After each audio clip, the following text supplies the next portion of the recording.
2 minutes pour comprendre. Aujourd'hui, on vous parle d'inflammation et surtout de localisation de l'inflammation. On en parle avec vous, docteur Isabelle Melki. Vous êtes rhumatologue pédiatre à Trousseau.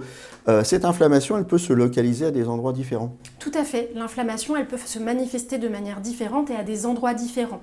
Dans un premier temps, elle peut être complètement générale et donner des signes, ce qu'on appelle généraux, c'est-à-dire de la fièvre, de la fatigue. Et ça, c'est pas localisé quelque part de particulier. Mais il peut y avoir aussi des localisations dans notre corps et cette inflammation peut se manifester à des endroits précis. Ça peut être par exemple la peau avec des boutons, de la rougeur, de la chaleur. Ça peut être au niveau des muqueuses, de la bouche par exemple avec des aftes ou des ulcérations.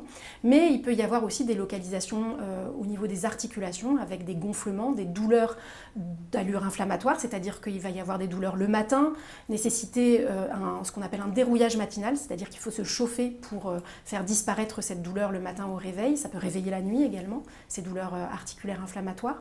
Mais il peut y avoir des organes plus profonds qui peuvent être touchés, comme par exemple le cœur et les poumons. Il peut y avoir de l'inflammation autour du cœur, on appelle ça une péricardite, de l'inflammation au niveau du poumon, on peut appeler ça une pleurésie. Et il peut y avoir également des inflammations plus profondes au niveau cérébral, avec des maux de tête qui peuvent aussi se manifester par des hallucinations ou des troubles de l'humeur. Qu'est-ce qui fait que l'inflammation va se porter plutôt sur telle zone ou tel organe? C'est différent en fonction des différentes maladies dysimmunitaires et inflammatoires. On peut avoir des maladies dysimmunitaires ciblées sur un seul organe, comme par exemple le diabète, qui est une maladie auto-immune ciblée sur le pancréas.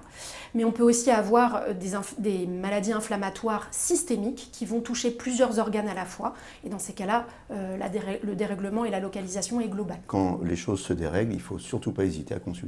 Nos émissions vous plaisent, alors aidez-nous à faire grandir la chaîne. Pour parler santé au plus grand nombre, partagez, likez, abonnez-vous.